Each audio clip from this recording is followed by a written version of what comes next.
Yeah, exciting. It's crazy how quickly things can change because, a few weeks ago it was probably the furthest thing from anyone's mind, but here we are. So just try and make the most of it. What keeps you going after all these years, particularly given the start of your career, the way it started? Just what keeps you going to be a pro hockey player, an NHL player?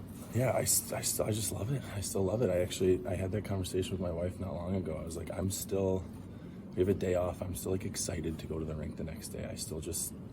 I enjoy it. I love being around the guys. I love the battle on the ice, and it's a nice perk in this profession that it keeps you pretty healthy. I mean, other than the injuries that other people don't have to deal with, but I still just love it. Your last NHL games were the bubble with Dallas and Edmonton. Just what have the past, it's been 3 years. What's this been like as far as being a pro hockey player, but maybe not necessarily being in the NHL?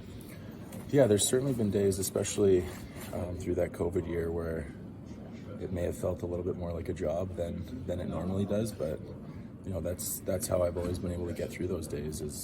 At the end of the day, it is a job, and I'm just lucky that it's something that most days I absolutely love doing. So, if there's ever a little bit of a bump in the road, or it seems like it's a grind, it's kind of easy to reset in that way. Taylor, what have the coaches told you they're expecting from you? Obviously, you're going to step right into a pretty tough situation here. Yeah, I think for me, it's just playing the way I always do. I try and battle hard out there, move pucks up to our skilled group in the forwards here, defend hard, and keep it pretty simple. I think I asked you this question maybe a few weeks ago, but what prompted you to want to re-sign with Pittsburgh this past summer? The depth here. Just what?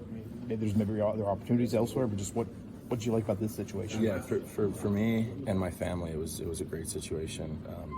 My wife's from Pennsylvania, so it being down in Wilkes-Barre, we're fairly close to her parents, and I've got 2 young kids, so having grandparents relatively close was huge, and we loved it in Wilkes. There's a great group, a great staff, and I love the coaching staff, and it was just a good fit for us last year. It was a pretty easy decision to come back.